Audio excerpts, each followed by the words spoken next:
자, 여러분. 자, 일단은 3단원 내용을 우리가 다 한 번씩 영상을 통해서 확인을 해봤습니다. 자, 이제 여기서부터는 11단원 내용을 보도록 할게요. 자, 교과서는 우리 199쪽 펴볼까요? 자, 교과서는 199쪽입니다. 자, 우리나라의 땅, 바다, 하늘의 범위는 어디까지일까? 라고 나와 있죠? 자, 여기 나와 있는 영역의 구성이라고 나와 있는 거 있지?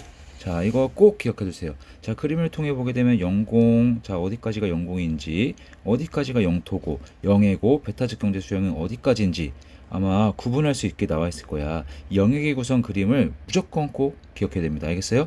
자, 이걸 무조건 꼭 보고, 자, 그 다음에 한번 보도록 하자. 자, 이거.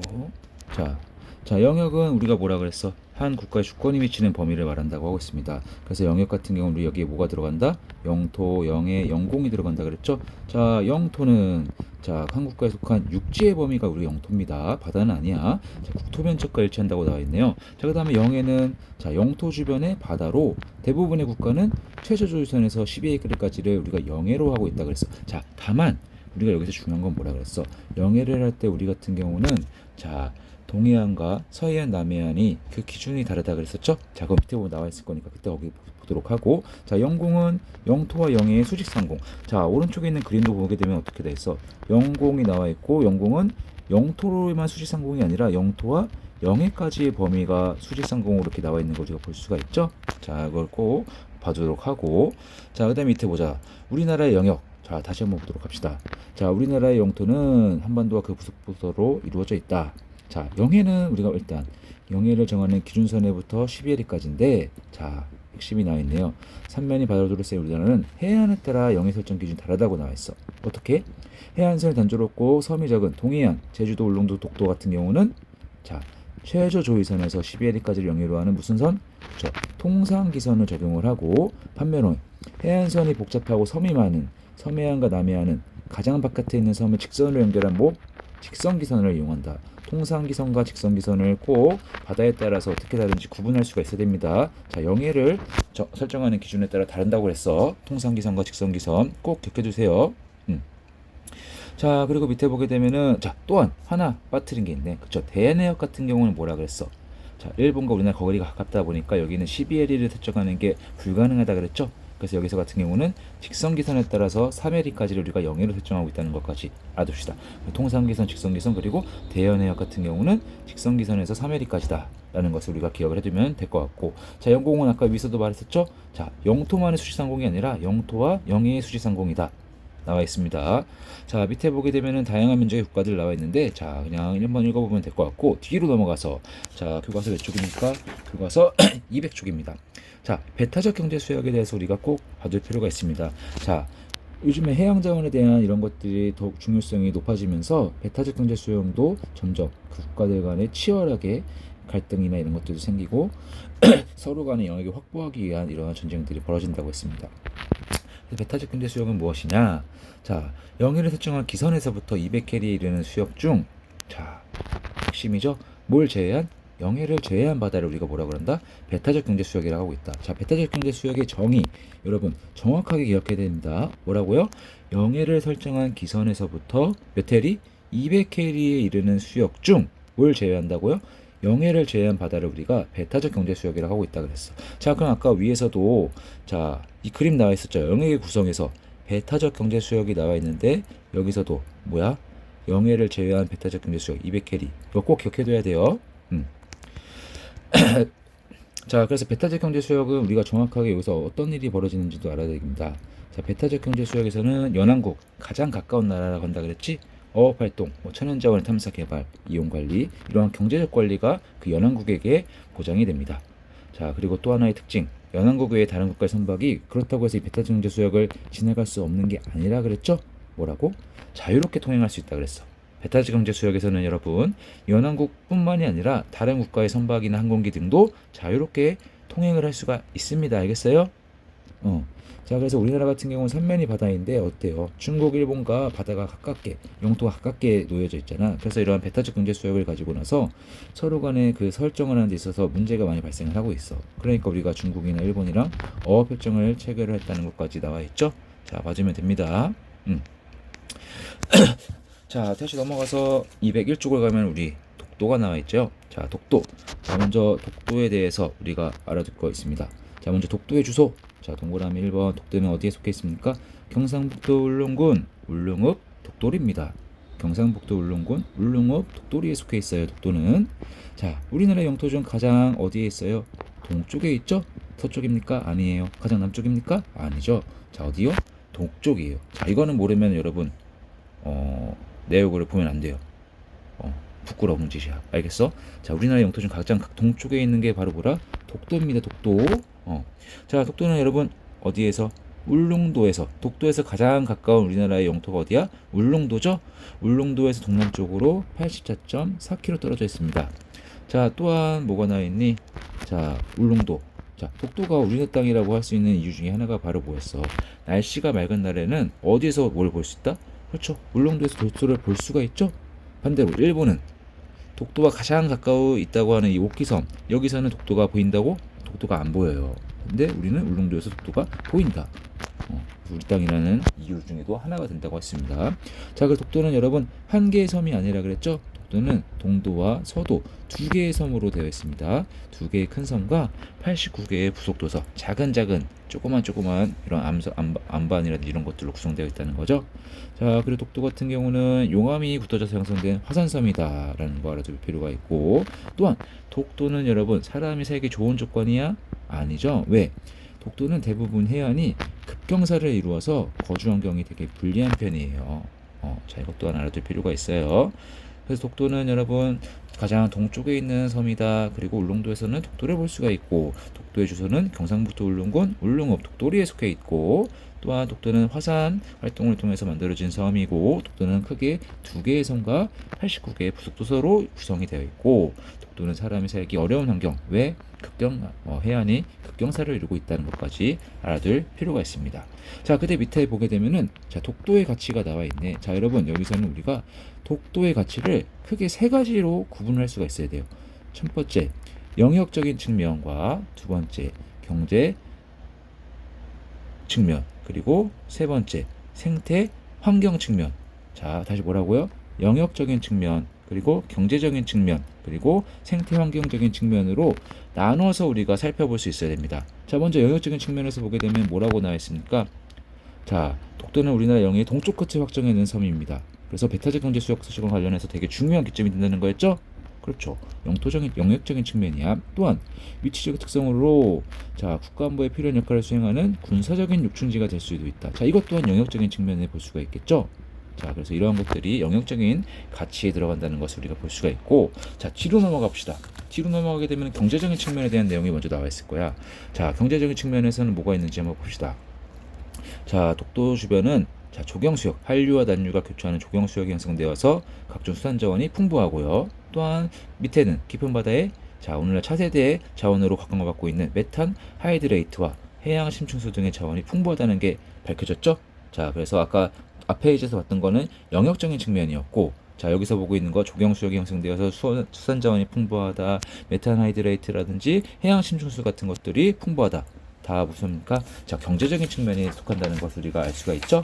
자, 그래서 영역 받고 경제적인 측면 받고, 자, 마지막 하나는 뭐야? 그렇죠. 생태 환경적인 측면을 봐야 되겠죠. 자, 생태 환경적인 측면에서는 뭐야?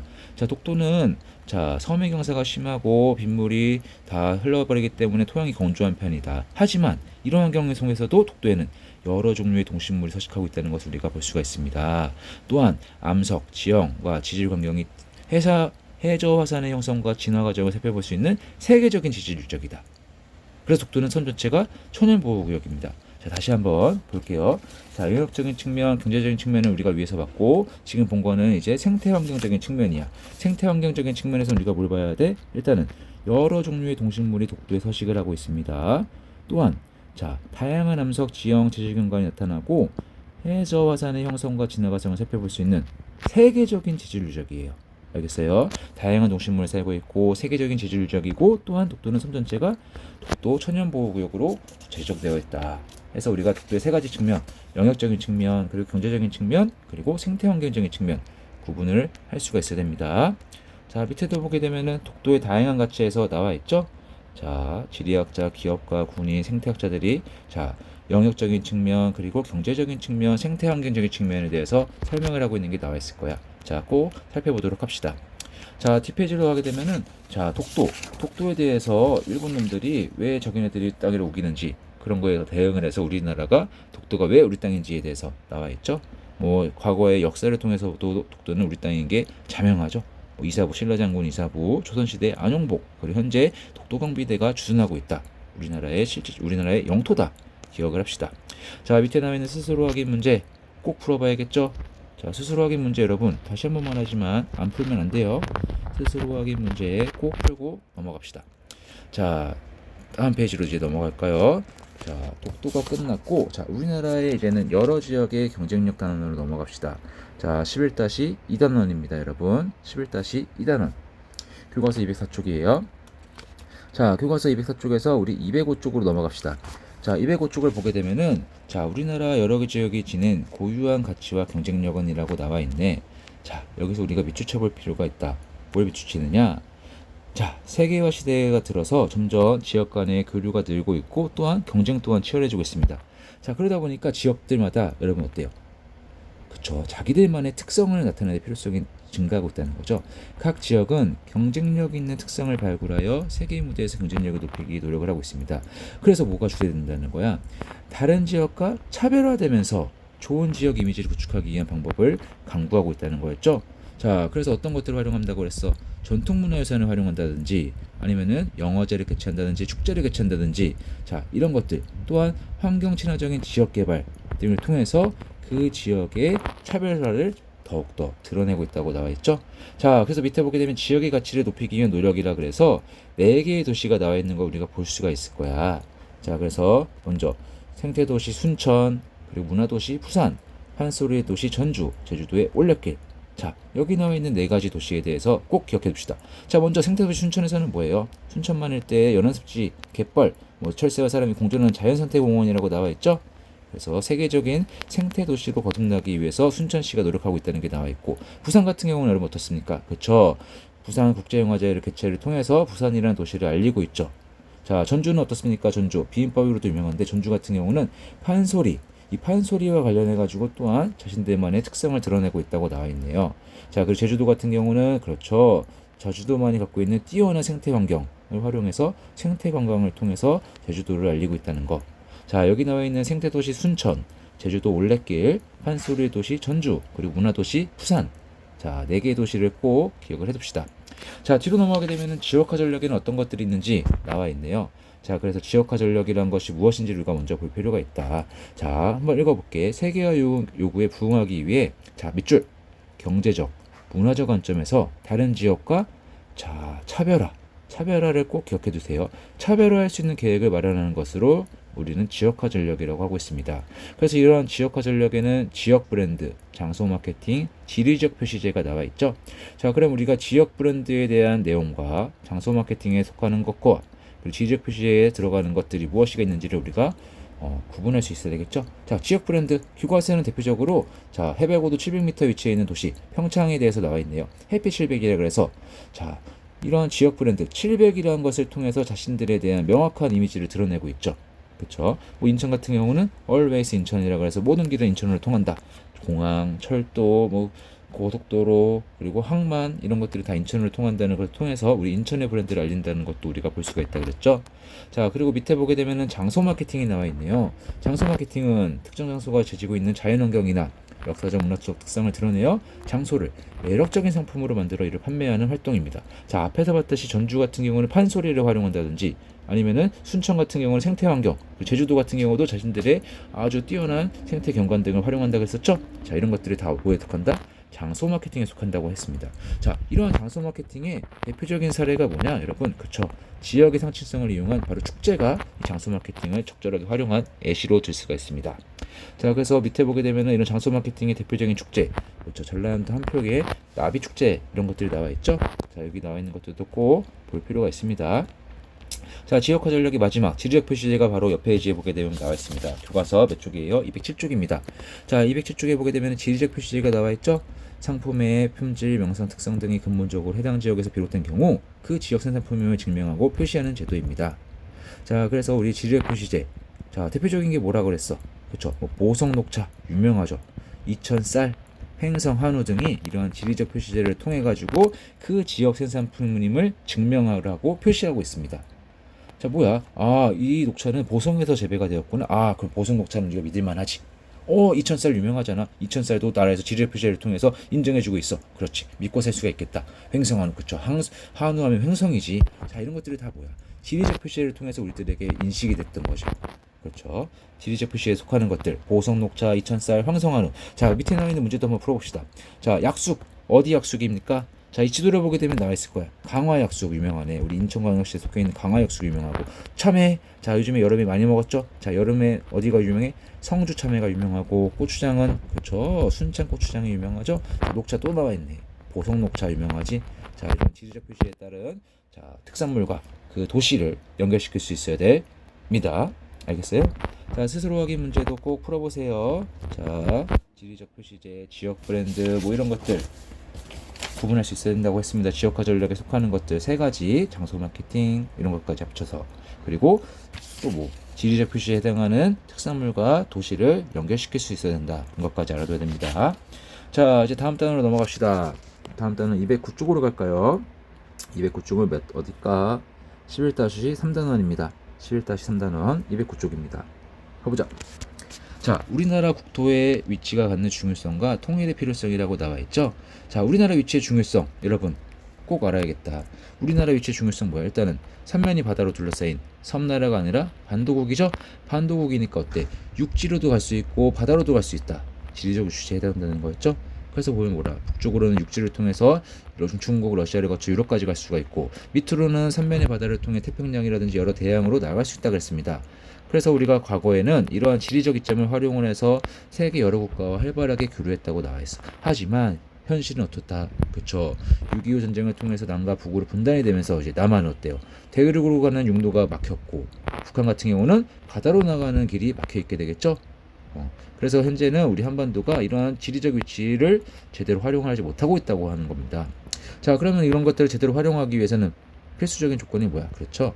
통일을 달성을 하게 되면은 이제는 대륙과 해양을 주시할 수 있는 지리적 이점을 그때서야 다시 되살릴 수가 있다는 거죠.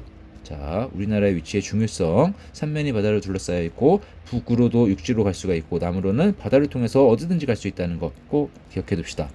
자, 지금 넘어갑시다. 교과서 210쪽입니다. 자, 국토 통일의 필요성. 자, 국토 통일의 필요성. 왜 통일이 필요합니까? 자, 먼저 일단 첫 번째, 남과 북으로 분단되면서 여러분 국토가 균형 있게 발전하지 못하고 있죠. 국토가 균형 있게 발전되지 못하고 있습니다. 자, 북한 같은 경우는 경제적인 문제가 많다 보니까 제대로 된 그 북한이 갖고 있는 잠재성을 제대로 활용을 하지 못하고 있어.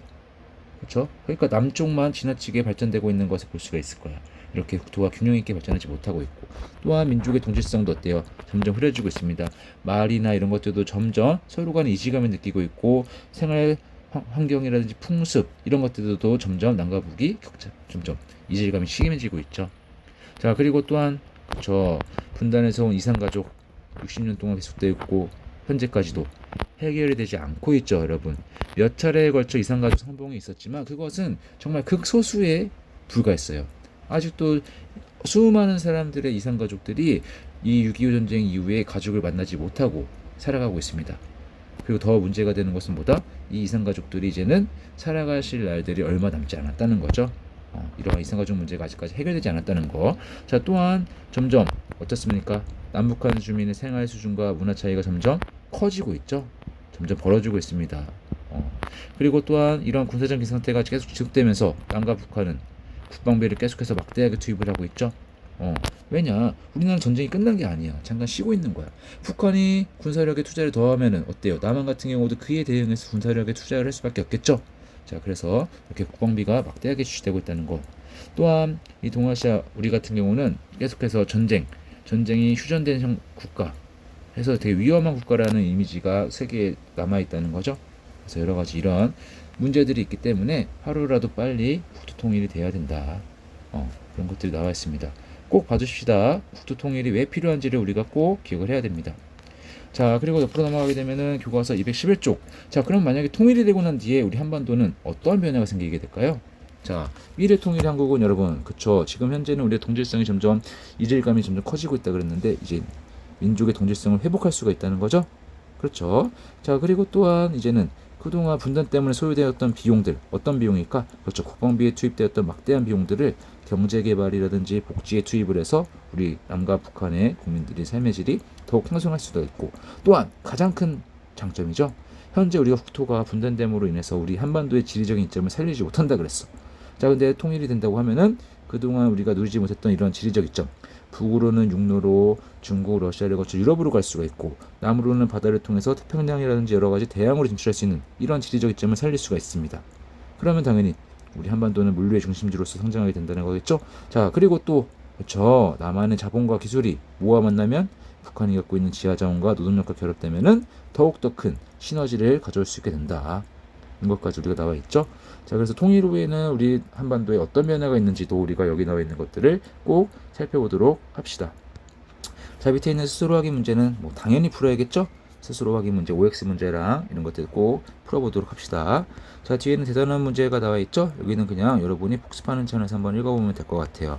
자, 이제는 마지막 단원입니다. 자, 마지막 단원 어디죠? 그렇죠. 12단원으로 가볼까요? 12단원으로 갑시다. 자, 여러분, 내가 원래는 토요일날 올려주려고 했었는데 그것도 내가 지키지 못했고, 일요일날 올리게 됐는데 이것도 친구와 약속을 한 게 4시까지였습니다. 근데 현재 시간이 4시 10분이네요.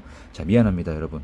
자, 내가 사실은 녹음을 한 거 있었는데 그거를 내가 핸드폰에 정리하다가 하나를 날려버렸어요. 하나를 날려보내가지고 좀 중간에 무슨 사고가 있었습니다. 아무튼 자, 그래서 내가 약속을 지키지 못한 거는 다시 한번 사과를 합니다. 자, 그래도 얼마 남지 않았습니다, 여러분. 자, 교과서 12-1 12-1단원으로 갑시다. 교과서는 217쪽입니다. 교과서 217쪽. 자, 더불어 사는 세계예요. 자, 지구상의 지리적 문제가 나와 있네요.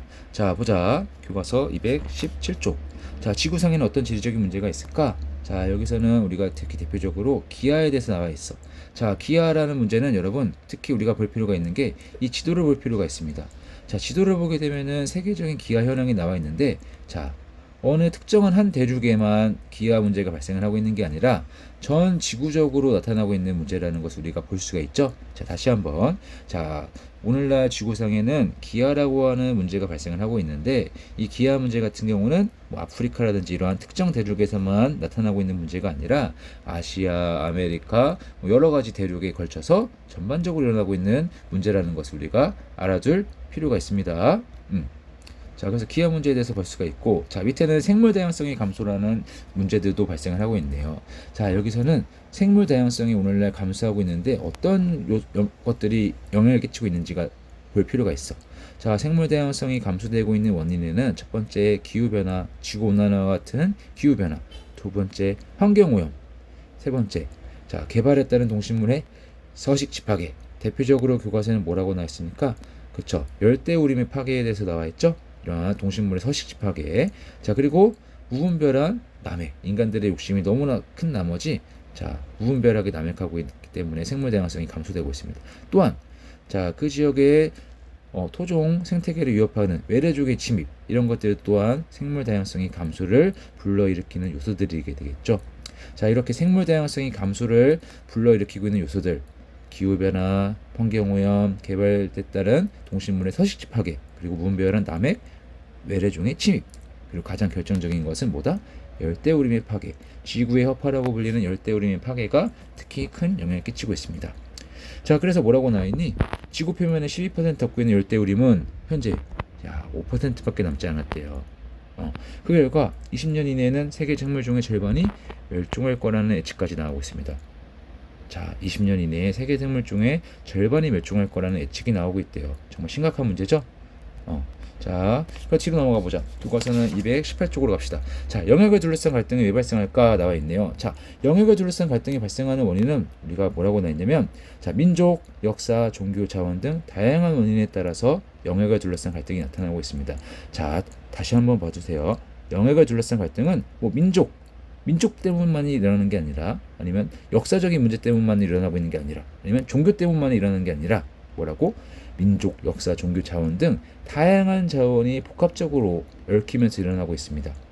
자, 그래서 하나의 윤율을 설명하기 어렵다고 나와 있죠. 그래서 영역 갈등의 원인이 일어나고 있는 이유, 민족, 역사, 종교, 자원 등 여러 가지 요인에 의해서 나타나고 있다는 것을 우리가 꼭 볼 필요가 있습니다. 자, 그리고 밑에 보게 되면은 자, 영토와 영해를 둘러싼 갈등이라 그래서 자, 전 세계적으로 나타나고 있는 여러 가지 분쟁들이 지도에 대해 표시가 나와 있습니다. 자, 이거는 여러분이 몰라도 되는데 자, 우리가 꼭 기억해야 될 것은 뭐냐? 자료 1번, 2번, 3번으로 나와 있는 자, 팔레스타인 분쟁, 그리고 카시미르 분쟁, 그리고 뒤로 넘어가게 되면은 자, 생가쿠르트 분쟁이라고 나와 있죠. 자, 이 세 가지는 우리가 꼭 기억을 해둡시다. 자, 그러면 팔레스타인 문제는 무엇인지 볼 필요가 있죠. 자, 세계 2차 대전이 끝나고 나서 팔레스타인 지역의 유대교를 믿는 이스라엘이 건국되면서 원래 그 지역에 살고 있었던 아랍 국가들과의 갈등이 시작되는 거죠. 그래서 무려 4차례 걸 전쟁이 벌어졌고 이스라엘이 이제 팔레스타인 지역의 대부분을 차지했습니다. 자, 근데 이게 끝난 게 아니라는 거였죠. 원래 이 지역에 살고 있던 팔레스타인 사람들이 그 자신들의 영토를 회복하기 위해서 끊임없이 저항을 하고 있기 때문에 오늘날까지도 이스라엘과 이 팔레스타인 지역 간의 전쟁은 계속되고 있습니다. 자, 팔레스타인 전쟁 2차 세계대전이 끝나고 나서 유대인들이 유대교를 믿는 이스라엘이 건국되면서 아랍 국가들과의 갈등이 시작되었다는 거 기억해두고, 자, 카슈미르 분쟁은 뭡니까? 여러분 우리 세계사 시간에도 많이 배웠을 거야. 인도, 영국이 인도를 통치했었는데 영국이 인도를 이제 독립시켜주게 되면서 어떻게 됐다는 거야? 뭐라고 나와있니? 힌두교가 많은 지역은 원래 인도로 가고 이슬람교도가 많은 지역은 파키스탄으로 가기로 했었는데 자, 이거를 당시에 넘겨주면서 어떻게 했다는 거야? 제대로 넘겨주지 않았다는 거야. 자, 그 당시 이곳을 통치하던 힌두교 지도자가 인도의 통치권을 넘겼대요. 이 카슈미르 지역을. 원래는 뭐야? 이슬람교를 믿기 때문에 자연스럽게 당연히 파키스탄으로 가야 되는데 힌두교를 믿고 있는 인도로 넘겨버렸다는 거야. 그러니까 이 지역에서는 이 종교와 영역을 두고서 갈등이 벌어지고 있는 거겠죠. 카슈미르 분쟁입니다. 자, 그리고 세 번째로는 센카쿠열도 분쟁이죠. 자, 이건 동아시아, 중국 그리고 일본 간에 벌어지고 있는 영해를 둘러싼 갈등입니다. 자, 일본에서는 센카쿠열도라고 부르고 있고 중국에서는 다오이다오라고 부르고 있습니다. 자, 이 지역에 대해서 일본이 1895년 그렇죠. 제국주의 시절에 이제 다른 동아시아 국가들을 침략하면서 자신들의 영토를 이 당시에 편입했다는 거야. 1895년. 그리고 나서 지금까지도 계속해서 실효적인 지배를 하고 있다는 거죠. 자, 이제 근데 어떻게 했다는 거야? 오늘날에 와서 배타적인 경제 수역의 그런 것들이 커지고 있다 그랬죠. 왜? 육지에서 나오는 자원은 점점 줄어들고 있고 반면에 해상에서 자원, 그동안 인류가 활용하지 못했던 해상 자원에 대한 중요성이 부각되면서 더욱더 이런 바다, 영해를 둘러싼 갈등이 커지고 있습니다. 그러다 보니까 이 센카쿠열도를 둘러싼 분쟁도 오늘날에 와서 더욱더 치열하게 전개가 되고 있는 거죠. 자, 위에도 한번 나와 있어. 자, 여기도 한번 비춰볼까? 자, 최근 육상 자원이 점차 고갈이 되고 해양 자원의 가치가 커지면서 해상교통로의 유지와 군사적 요충지 획득, 자원의 확보와 이용을 위해서 영해와 배타적 경제 수용을 확보하기 위한 갈등이 늘어나고 있다고 했습니다. 자, 이와 관련된 게 바로 뭐라고? 센카쿠열도 분쟁. 육상 자원이 고갈되면서 해양 자원의 가치가 커지고 있는 오늘날 이런 해양, 영해를 둘러싼 갈등이 커지고 있습니다. 자, 그래서 우리가 여기서는 꼭 기억해야 되는 게 바로 뭐다? 자, 영해 갈등의 원인은 일단은 민족, 역사, 종교, 자원 등 다양한 요인에 의해서 일어나고 있다는 거. 또한 대표적인 분쟁 우리가 세 가지를 봤습니다. 자, 팔레스타인 지역에서 일어나고 있는 팔레스타인 분쟁, 그렇죠? 이스라엘과 팔레스타인 지역 간의 분쟁, 그리고 인도에서 이 파키스탄과 인도 간의 이 카슈미르 분쟁이 있다는 거, 그리고 자, 동아시아 바다에서 자, 센카쿠열도 중국과 일본 간의 센카쿠열도 분쟁이 일어나고 있다는 것까지 우리가 봐주면 될 것 같아요. 자, 밑에 있는 스스로 확인 문제도 꼭 풀어보도록 합시다. 스스로 확인 문제는 정말 반드시 풀어야 되는 문제들입니다. 자, 이제 다음 단원으로 가볼까요? 자, 이제 12-2단원입니다. 12-2단원으로 갈게요. 자, 저개발 지역을 발전을 위한 노력이라고 나와 있네요. 자, 보자. 교과서는 221쪽입니다. 자, 세계 여러 국가는 발전 수준에 따라 어떻게 구분이 될까라고 나와 있는데, 자, 먼저 지역별로 발전 수준이 다른 이유가 나와 있죠. 자, 이거 꼭 기억해두자. 지역별로 왜 오늘날 발전 수준이 다르게 나타날 수밖에 없는지 나와 있죠. 보게 되면은 지역 간 발전 수준 차이가 생기는 것은 자, 일단은 기후와 지형 문제도 있고 기후와 지형과 같은 자연환경도 영향을 끼치고요. 또한 그 지역이 갖고 있는 천연자원에 따라서, 또한 기술에 따라서, 자본에 따라서, 그리고 토지, 영토가 얼마나 되는지, 그리고 인구는 또 얼마나 되고 학력 수준은 또 어떻게 되는지, 자, 이런 여러 가지 요소들이 그 지역의 발전 수준에 영향을 끼치고 있다는 것을 우리가 꼭 기억해 둡시다. 자, 다시 한번 기후나 지형과 같은 자연환경 또한 지역의 발전 수준에 영향을 끼치고요. 천연자원의 보유량, 그리고 기술, 그리고 자본, 얼마만큼의 자본을 갖고 있는지, 그리고 얼마만큼의 영역을 갖고 있는지, 그리고 인구 수는 얼마나 되고 학력 수준은 어디까지 갔는지, 이러한 여러 가지 요소들이 그 지역의 발전 수준을 영향을 끼치고 있다는 것을 우리가 꼭 기억해둘 필요가 있겠습니다. 자, 그래서 밑에 보게 되면은 발전 수준의 지역차가 나와 있을 거야. 그래서 오늘날 우리는 선진국과 개발도상국으로 나눌 수가 있죠. 자, 선진국 같은 경우 여러분 언제부터 선진국에 이제 이런 바늘을 들었다는 거야, 그쵸? 산업혁명, 영국에서 시작됐던 산업혁명을 통해서 일찍부터 산업화를 이루었던, 그쵸? 서부 유럽, 영국을 포함한 프랑스, 뭐 이탈리아, 뭐 이런 서부 유럽과 앵글로 아메리카, 그렇죠? 오늘날 미국과 캐나다가 있는 지역이죠. 자, 여기를 우리가 보통 선진국이라고 하고 있습니다. 그래서 1인당 국내 총생산과 소득 수준이 높게 나타나고 있죠. 자, 그럼 이러한 반면에 선진국이 아닌 개발도상국은 어딜까? 그렇죠. 20세기 이후부터, 자, 선진국처럼 18세기 후반 산업혁명 때부터 발전하기 시작한 게 아니라 언제부터? 20세기 이후부터 현재까지, 그리고 지금까지 산업화가 진행되고 있는 동아시아, 동남아시아, 라틴 아메리카. 자, 라틴 아메리카 같은 경우는 미국, 캐나다 밑에 있는 거죠. 어디가 있을까? 브라질, 포르투갈, 브라질, 포르투갈이 아니라 아르헨티나, 뭐 페루, 칠레, 뭐 이런 지역입니다. 그리고 아프리카, 자, 이런 지역들을 우리가 뭐라 그런다고요? 개발도상국이라고 하고 있습니다. 자, 여러분 여기서는 우리가 선진국에 들어가는 대륙에는 뭐가 있는지, 개발도상국에 들어가 있는 대륙에는 무엇이 있는지 알아둘 필요가 있을 것 같습니다. 자, 뒤로 넘어갑시다. 자, 저개발 지역의 빈곤 해결을 위한 노력은 해가지고 교과서 몇 쪽입니까? 교과서 223쪽에 보게 되면 나와 있는데, 자, 여기 있는 내용들은 자, 한번 읽어보면 될 것 같아요. 중요한 거는 뭐다? 밑에 나와 있는 자, 스스로 확인 문제다. 스스로 확인 문제를 꼭 풀어봅시다. 자, 이제 마지막입니다, 여러분. 다 왔어요. 좀만 참읍시다. 자, 이제 마지막 단원 12-3단원을 봅시다. 자, 12-3단원. 자, 교과서는 몇 쪽입니까? 225쪽입니다. 지역 간 불평등 완화를 위한 국제사회의 노력이라고 나와 있죠. 자, 한번 봅시다. 자, 지역 간 불평등 완화를 위한 국제사회의 노력은 교과서 225쪽이네요. 자, 여기서는 우리, 자, 여러분 다 알 거야. 뭐가 시험에 나올지 알죠? 그쵸? 여기는 국제기구의 노력이라고 나와 있어. 국제 간의 협력을 통해서 국제 지구상에 일어나고 있는 문제를 해결하기 위한 여러 기구들이 나와 있죠. 자, 대표적인 게 바로 뭡니까? 국제연합이죠. 국제연합. 이 유엔 안에 여러 가지 기구들이 나와 있다는 거야. 자, 국제연합 평화유지군이 있고요. 국제연합 난민기구가 있고요. 세계 식량계획이 있고, 국제연합 아동기금이 있고. 자, 이런 것들. 자, 기구 명칭과 그 기구 명칭이 하는 정확한 일을 구분할 수 있어야 됩니다.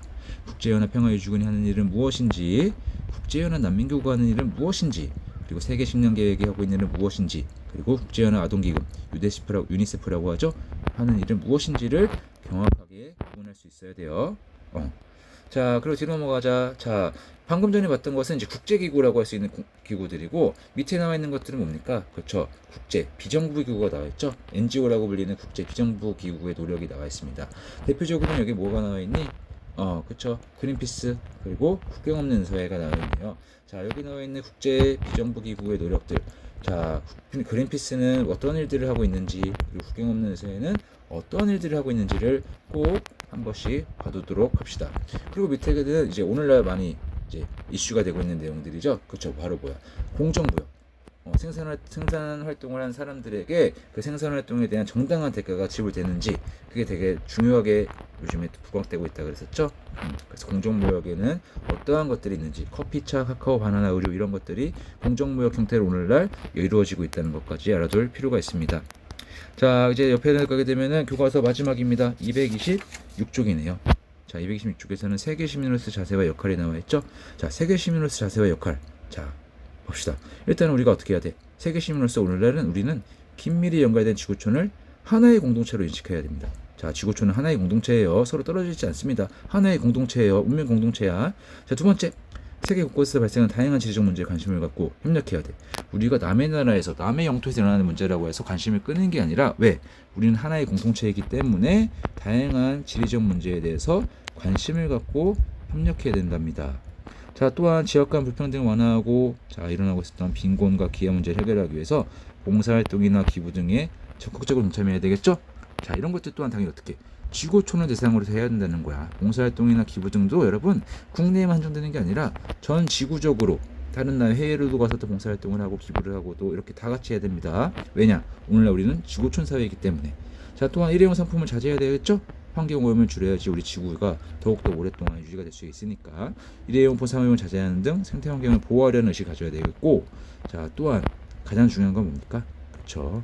서로의 차이와 다양성을 인정하고 존중하는 자세를 갖춰야 돼요. 자 이게 오늘날 어렵다 보니까 여러 가지 인종차별이라든지 이런 문제가 많이 발생을 하고 있잖아. 하지만 서로의 차이와 다양성을 인정하고 존중만 하면 어때요? 이러한 인종차별 문제 같은 경우는 일어나지 않겠죠? 자 그래서 여기서 나타난 세계 시민으로서의 자세와 역할 나와 있는 내용들 꼭 기억을 해둡시다. 자 밑에 있는 스스로 확인 문제까지 풀어보면은 여러분이 시험 준비하는 데는 어려움이 없을 겁니다. 자 여러분 영상이 좀 길어진 것 같은데, 자 영상 2개 올라간 영상을 잘 보고 교과서 내용 차근차근히 한 번씩 읽어보면서 정리하면은 시험 보는데 분명히 어려움이 없을 겁니다. 자 여러분 모두 고생 많았고, 자 끝까지 남은 기간 화이팅 하도록 합시다. 자 모두 고생 많았습니다.